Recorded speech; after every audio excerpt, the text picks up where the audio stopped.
Good evening, everyone. Time for another silver update. We've got a little jump due to some news out of Europe about Spain. This is the 5-minute chart of silver provided by netdania.com. You can click on the link below. You can see it's not a real big jump. It certainly didn't take us through any kind of trend line or anything, but we reached about 29 after the Bernanke 10 a.m. smackdown. And so you can see we've retraced about maybe 2/3, so maybe a Fibonacci number. And we'll see if we get a follow through on that. Of course, that is also a big move in the euro. A big move on maybe a daily basis, not a real big move on a long-term basis. You can see if we look at it on the daily, it's just a little blip here. But it's changing direction. So that was the news out of Spain, and you can see the headline here on the Globe and Mail. The Spain aid deal calms Wall Street's Europe fears. The surprisingly large amount of aid removes a huge cloud that has been hanging over the financial markets, with investors fearing that a banking crisis in the Eurozone's fourth largest economy could have compounded the currency bloc's troubles with Greece. So we have one bankrupt entity loaning money to another bankrupt entity. In this case, it's the ECB loaning, I think it was $125 billion. Eurozone finance ministers agreed to lend Spain $125 billion US. So I think Zero Hedge pointed out that's the equivalent of a $1.6 trillion bailout if it were in the United States based on GDP ratios. So pretty big bailout. Is it going to fix anything? Of course not. It's just kicking the can down the road. And then they go down here and point out that in other parts of the world that news was not so good. Data showed China's inflation rate dipped to a 2-year low in May, while economic activity remained weak. Okay, since when is a inflation rate dipping a bad thing?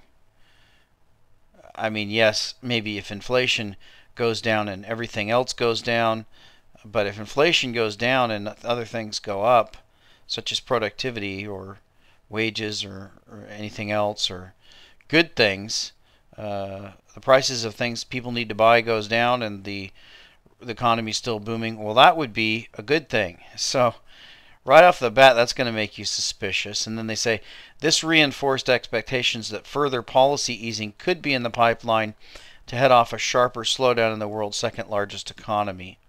However, the data released by the National Bureau of Statistics on Saturday were not as grim as the market had feared after China's surprising interest rate cut this week, the first since the depths of the 2008-2009 global crisis.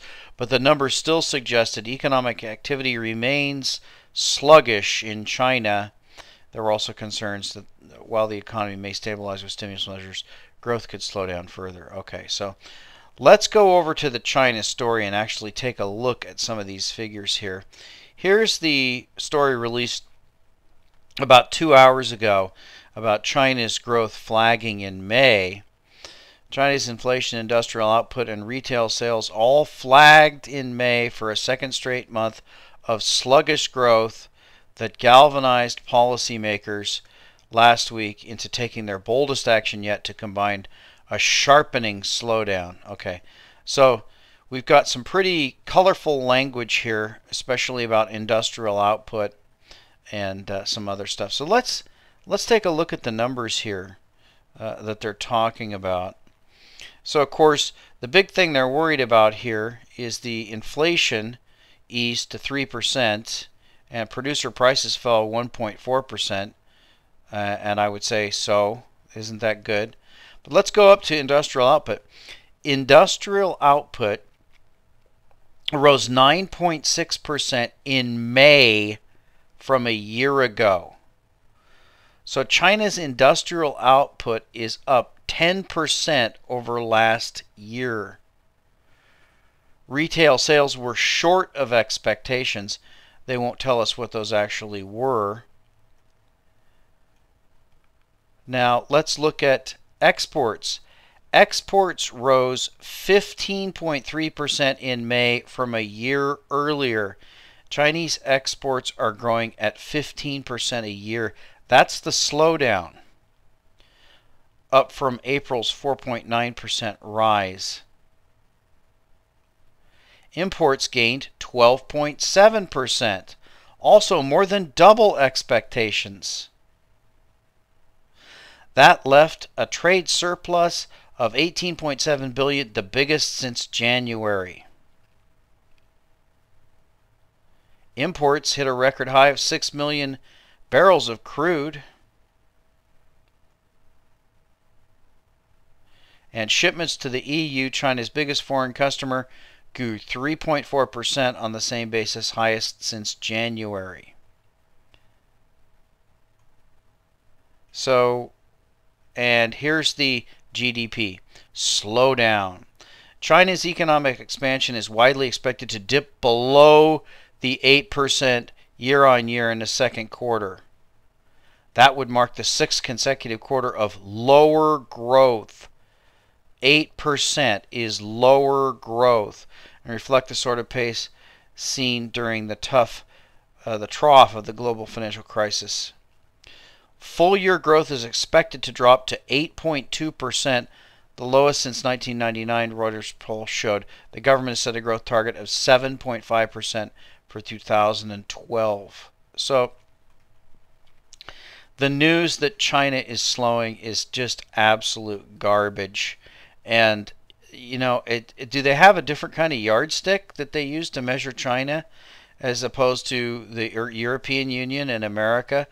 Because China has interest rates that are much higher, have an inflation rate that's much lower, they have an industrial output that's much, much higher, they're continuing to grow, and people are wringing their hands because they're only growing at 8+% per year. So this is just the most ridiculous propaganda to say that China is slowing down. China is not slowing down at all.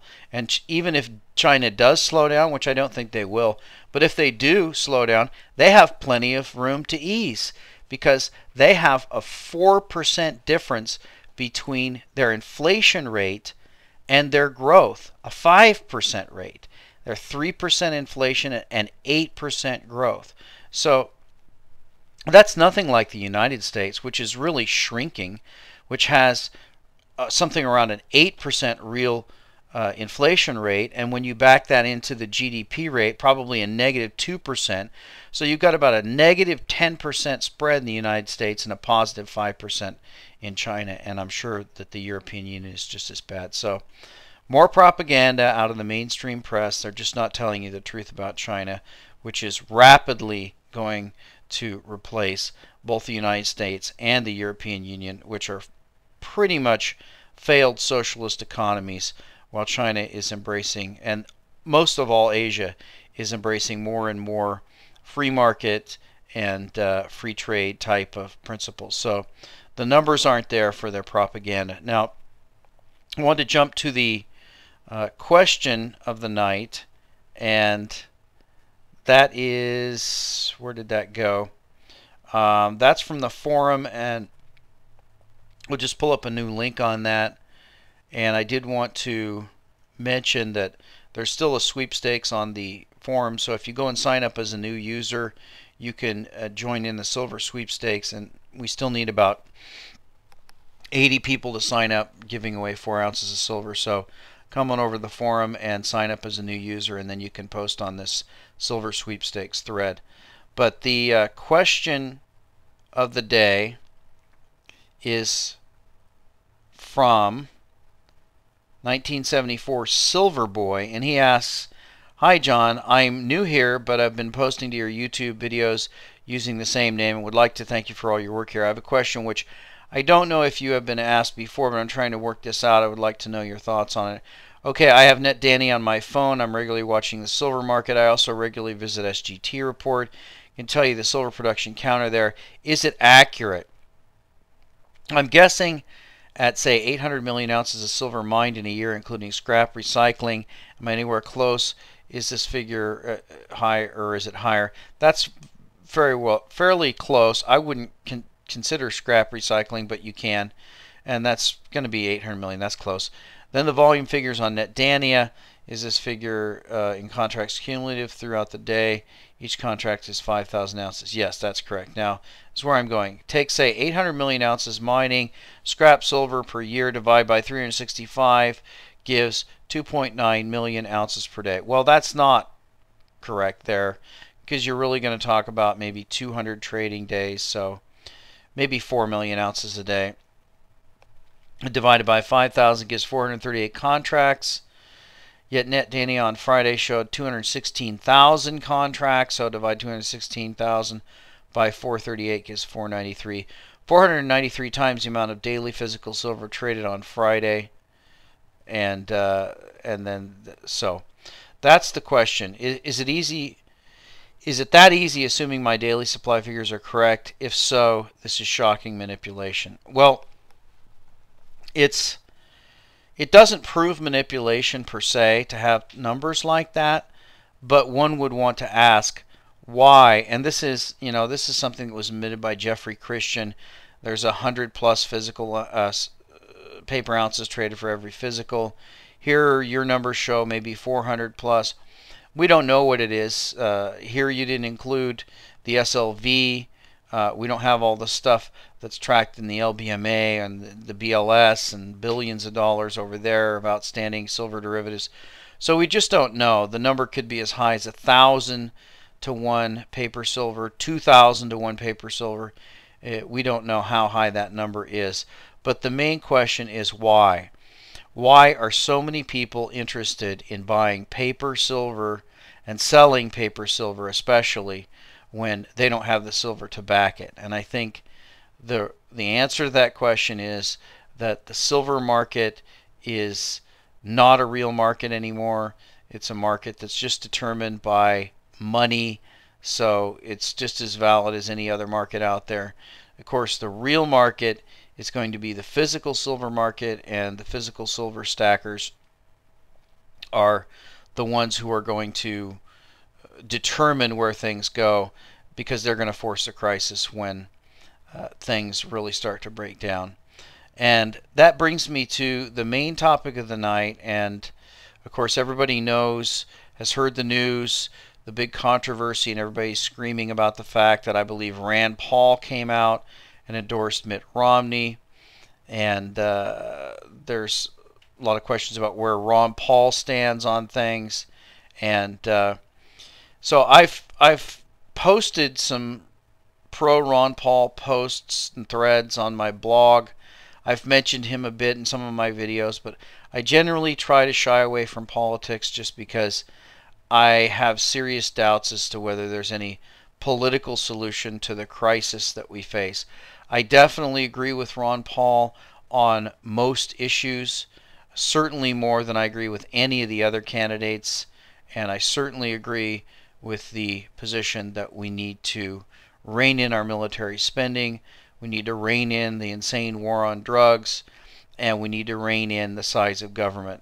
There's no question I'm in full agreement with those positions. Now, a lot of people feel that they've been betrayed. Some are rumoring that it may be planned opposition. I really can't tell you. I don't know. But I do know that it's highly unlikely that there will be any political solution. So I wanted to share with you another potential solution, and just to show you an idea of how some of this energy could have been directed.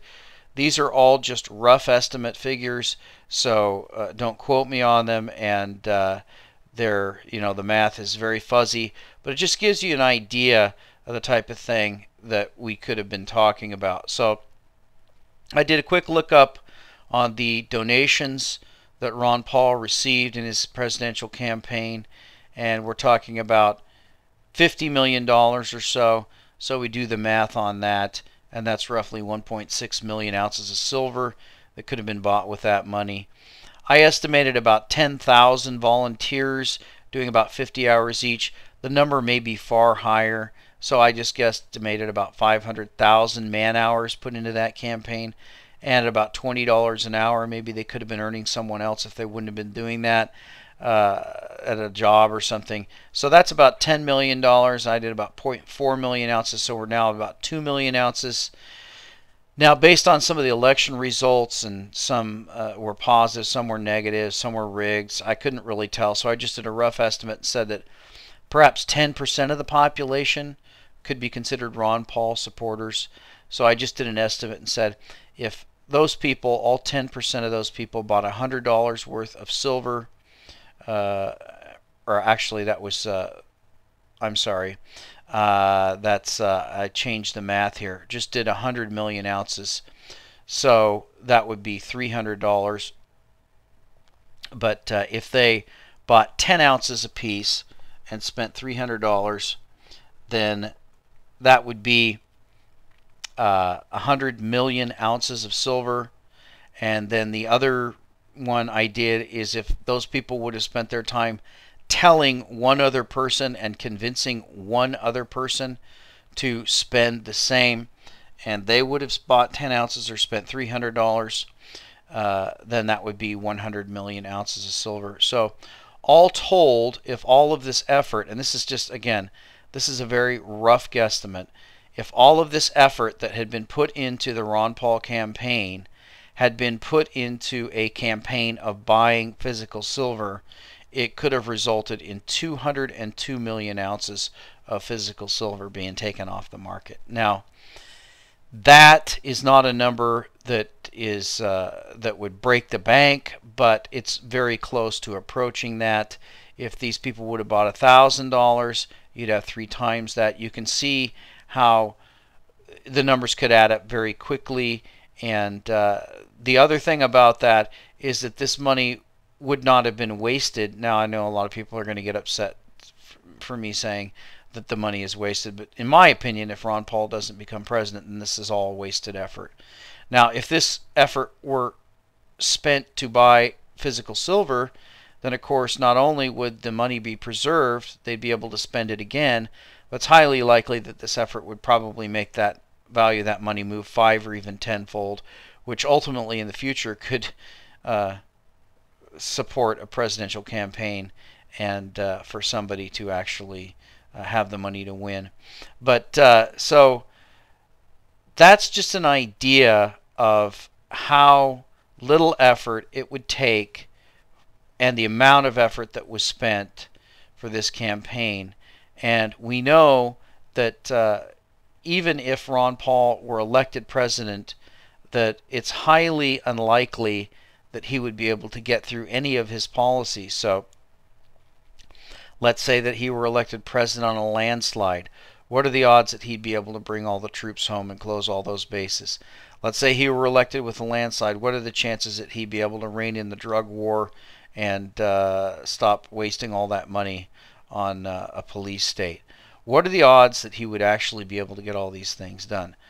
As opposed to these people buying 202 million ounces of silver, which very well could be enough to tip the scales to actually make the fiat paper system that the bankers are running, that supports all of the things that Ron Paul is campaigning against, could actually collapse that system. So that's just food for thought, and it's possible that if enough people get together and work hard on a campaign of buying physical silver, they could have a very, very real impact on the future. So back to the silver chart.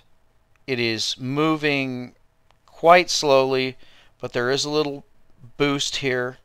We're recovering from the Bernanke smackdown, and of course that whole smackdown was based on the idea that, oh, we're not going to print any more money, we're done with printing money. And of course they're not done with printing money. The money's coming now, being given to Spain, and next is going to be Greece. We don't know if this money's going to come from the Fed through the back door. We know the ECB's broke. We know that all those countries are broke, and they all seem to be loaning each other money. They're all broke. We're broke. We're going to be loaning them money. So it seems like the only clear path from here for the bankers is going to be print up a whole bunch more money. If they announce a QE3, then we're probably going to get a move like this, and we'll expect a move back up towards 50. And we'll talk to you next time.